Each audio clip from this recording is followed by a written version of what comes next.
how long am I supposed to wait? I'm trying to get your husband, Mrs. Powell. Well, where is he? Well, I told you he's tied up in This is an emergency, don't you understand? Well, I'm not supposed to disturb him. What's your name? I want your name. But Mr. Powell told me... I don't care what he said, you little fool. This is an emergency. Would you care to leave a message? There's no time. Well, the meeting should be over soon. Listen to me, you teenage idiot. If my husband isn't... If he doesn't come to the phone now, both of you will be responsible for... Mrs. Powell? Mrs. Powell? Please answer me.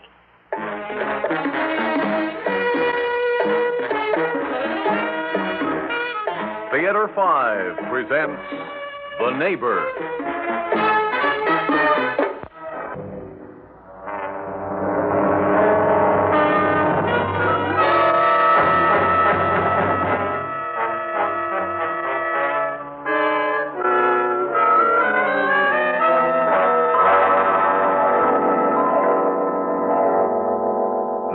Take this. No, I'm all right. It's a beautiful capsule. Lovely orange and gray. I don't need it. Now, the doctor said, come on, Edna. Maybe after I tell you... No takey, no listen. Oh, give it here. Good girl. Comfy now? Oh, cut it out, David. Huh? What'd I do? That tone, I don't like it. I'm not a child. Sorry. I want you to fire that switchboard operator. Miss Marshall was just carrying out my orders. She's a moron. Tell me why you fainted. Don't the subject. All right, then don't tell me.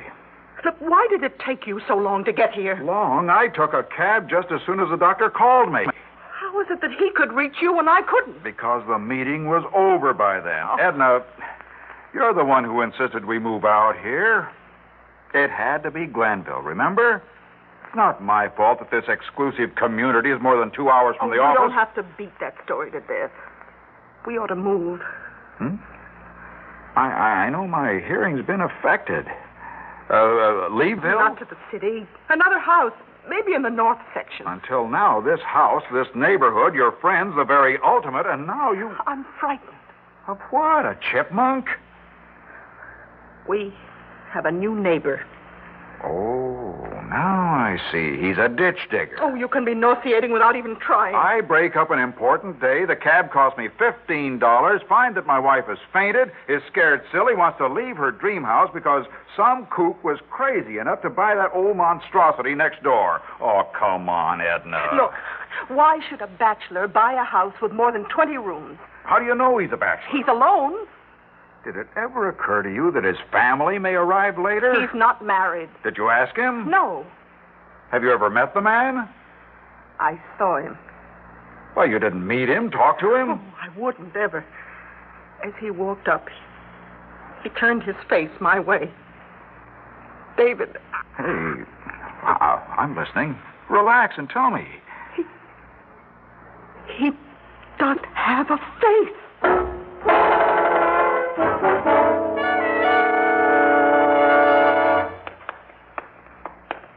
Oh, let's go back. I thought we had all this settled. There's only one way to run this thing down. We call on our new neighbor, introduce ourselves, welcome him to Glenville. David, my hand, you're squeezing it. It hurts. I just want to make certain that you're with me when we get to the door. I want to go home. Now, you must learn to be neighborly, Edna. His wife may be another sterling recruit for your multi-weekly teas, which reminds me, my dear, must you buy those exotic teas reeking with perfume?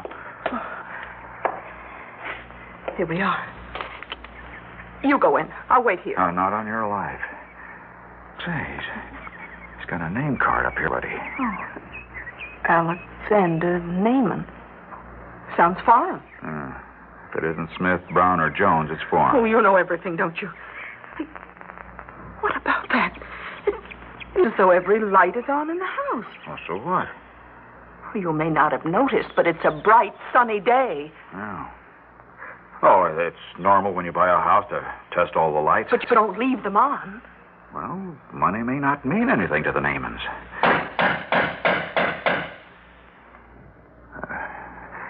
You could eat lipstick, dear. I don't like this. I've heard that before.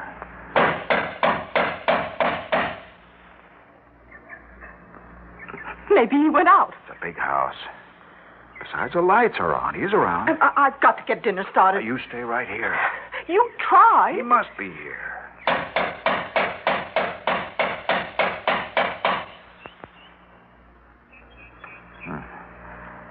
You may be right at that, Edna. See, the garage is empty. I don't think he has a car. Well, he must have. He was walking when he came. Nobody walks anymore. Besides, the dynamic suburb of Glenville's only food store is at least 3 miles away. I can imagine a suburbanite walking 6 miles for a jar of caviar. David? Huh? Oh, I see him. Near the second floor window. Oh, Mr. Naaman, open up. We're the Powells from next door. He moved away. Probably coming down to open the door. Did you see his face? Yeah, well, no, not really. Sort of a shadow, that's all. Do you hear anyone coming? No, not yet. He won't. I know he won't. Well, he saw us. I'm going. No. I don't want to meet him. My skin is crawling already. David, for once, don't be the brave husband. But I'd like to nail this thing down to prove to you that he... You've already earned a medal. Edna, it just hit me. Hmm? Oh, no, I'm beginning to sound like you. What are you staring at? The nameplate. Alexander Naaman. The last name. Naaman. Say it in your verse. What are you talking about? Say it. No man. No man. Alexander.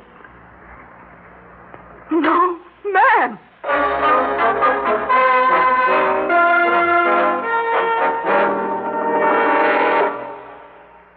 Did you lock all the doors? All except one.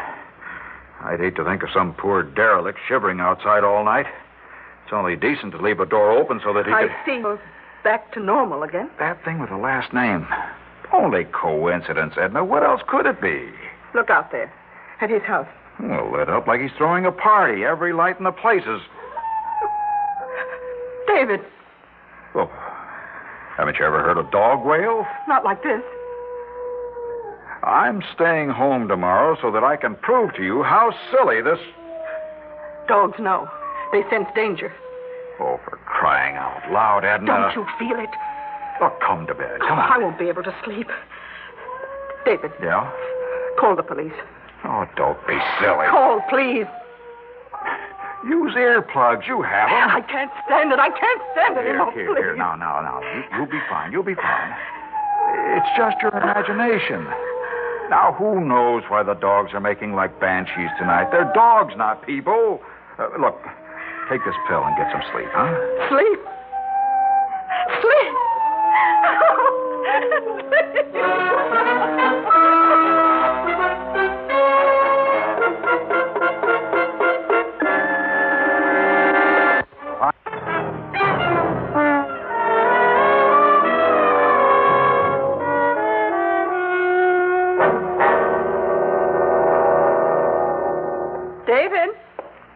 David, where are you? In the den. Did you have any breakfast? Hours ago. How do you feel? I guess that pill was what I needed. I haven't slept so soundly in months. Good. And the house is still... I've been watching from here. Every light is burning. Mm-hmm. Edna, whose boxer is that? See him? In the Naaman's lawn. How would I know? Seems like everyone's got one. Well, this one has a white patch on his face. Are you sure? Well, look for yourself. Oh, then it's the Kronheims. I remember them boasting about that. The door's opening. Oh, he's coming out. That dog is running right up to... He killed him. He killed the dog. But he didn't do anything. No gun, nothing. The dog just stopped and rolled over. Now do you believe me? Am I still the over-imaginative housewife with too much time on her hands? Where are you going? To do what you should have done yesterday. Call the police.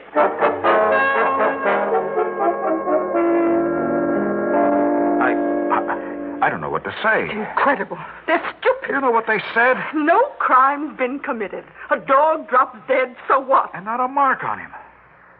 All we really have is a feeling, nothing really much to go on. But there's a, whatever it is, living right next door to us, and you just...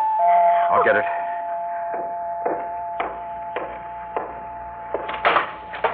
Hi. Oh, come on in, Herb.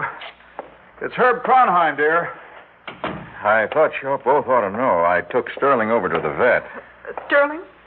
Yeah, that's what we called him. Their dog. Oh. There was no sign. What do you mean? Just that. Autopsy revealed nothing. The vet says it happens that way sometimes. Apparently healthy dog, and poof. That thing next door isn't human. Edna. He doesn't eat and he doesn't sleep. Yeah, she's not herself, Herb. Don't say that. Don't ever say that. You know he's a monster. Have you met him, Dave? Well, we tried, but, he wouldn't let us in. Sociable, he's not. Is he even human? Oh, you're not serious. So who do you know who doesn't sleep or eat? Tell me. Well, he must. Oh, of course. No car. How does he get his food? Answer me that. Middleton doesn't deliver, does he? Yeah, that's his policy. And he hasn't left the place since he came. Well, he could have walked. I've been watching. He hasn't been outside. Edna's imagination is working overtime. Oh, do I imagine the lights? Yeah, we've noticed that, too. What's the matter with you two? There's a reasonable explanation for all this. Like what? Well, I don't know. Well, that solves everything. All right, so he's eccentric just because he's a little different. Different? Well, does that make him a menace? Use your heads. And the food? That's nonsense. Edna says that he's And you not... believe her? The next thing she'll be seeing is flying saucers landing on Naaman's roof. Herb, I beg you, see the police. Tell them what's going on. What's going on, for heaven's sake? Dave's right, Edna. They'd laugh me right out of town if I told them we've got a neighbor who doesn't eat or... Hey, wait a minute. Yeah, there is a way to lay this whole business to rest. So simple. I'm listening. We'll go out to Middleton's. I'll call him. Oh, he has no phone. Oh, that's right. He doesn't believe in the 20th century. Well, I'm coming along. No, you're staying right here. You keep watching it. Don't. I want to know how many pink flying saucers arrive.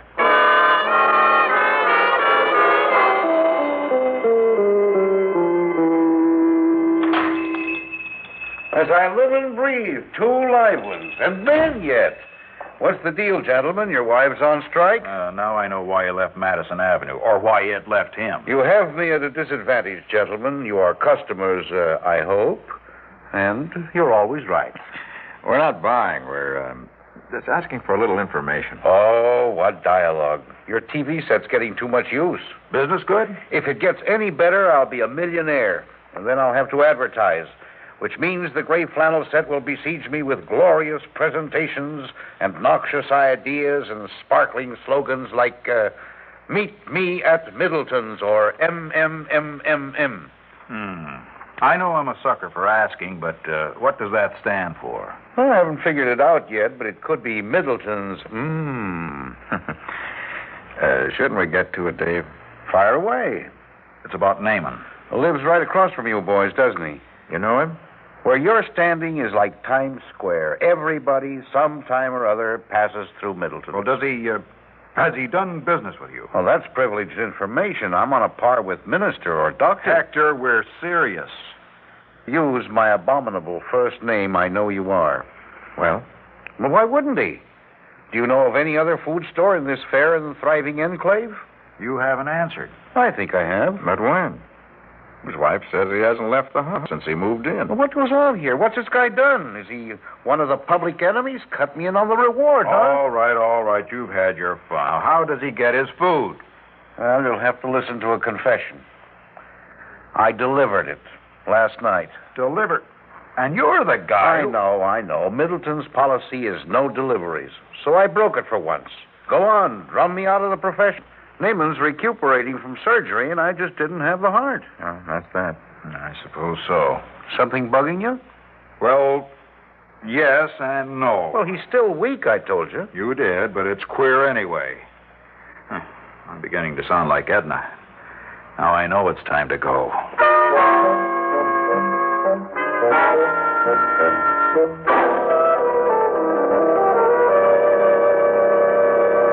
That's just crazy, you know that? One last try. Get it through your head. We got a neighbor who doesn't want to be one. It's a free country. Just once, and then we'll get a beer at my place, huh?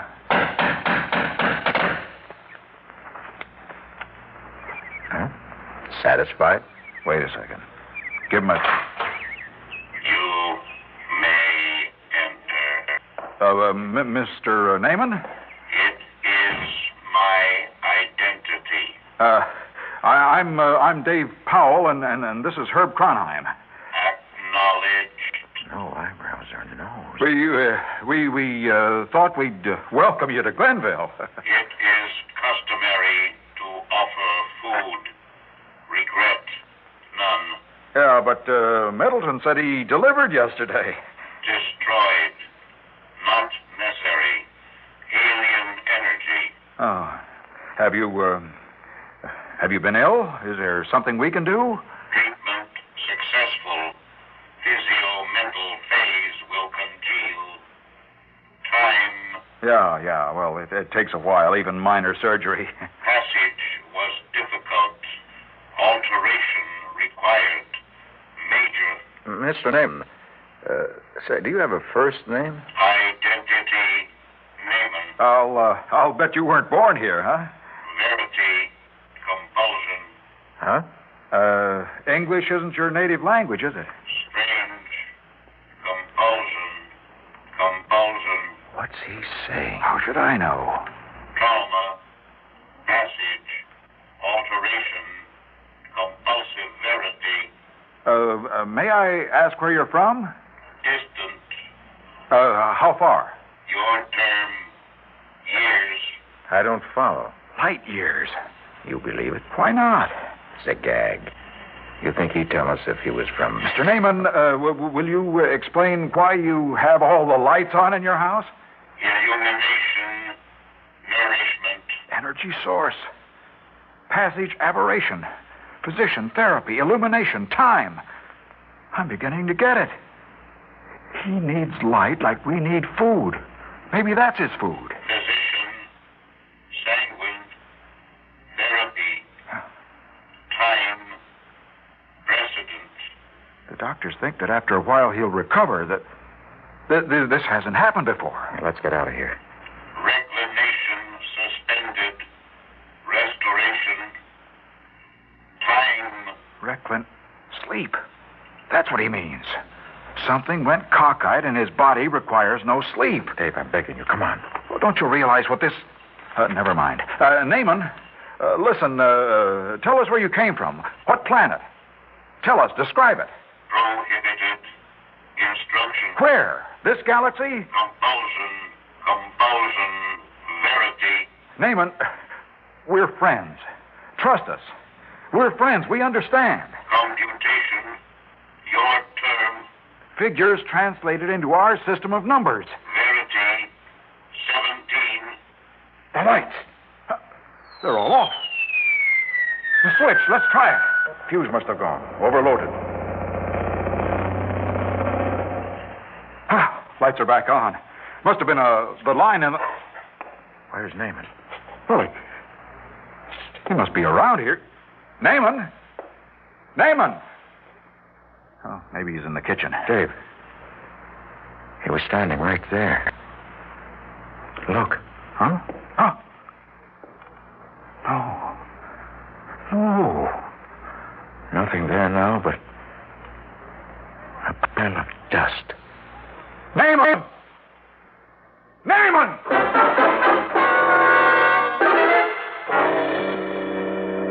It was the only thing to do, Your Intelligence. I know, but it was not my error. This is the first time the transmission has not delivered a healthy specimen. Even the name he took was a reflection of his resentment about the transfer. Yes, a most antisocial attitude, Your Intelligence. Oh, I've already indicated that the speech relay is faulty. Most of all, he had a compulsion to tell the truth. I tried to explain that he must keep food in plain sight, even if our metabolism does not require any. Business, Your Intelligence?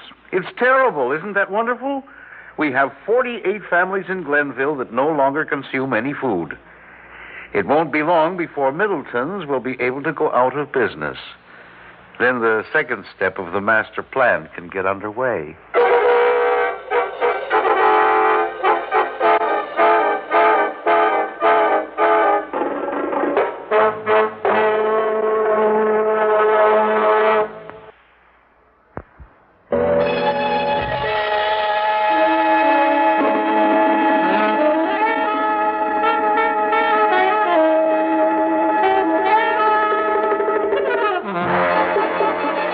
Theater 5 has presented The Neighbor, written by Saul Panitz and directed by Warren Summers. In the cast, Bryna Rayburn, Ralph Camargo, Felice Camargo, Lon Clark, and Louis Van Ruten. Audio engineer, Marty Foya. Sound technician, Blaney. Script editor, Jack C. Wilson. Original music by Alexander Vlastotsenko. Orchestra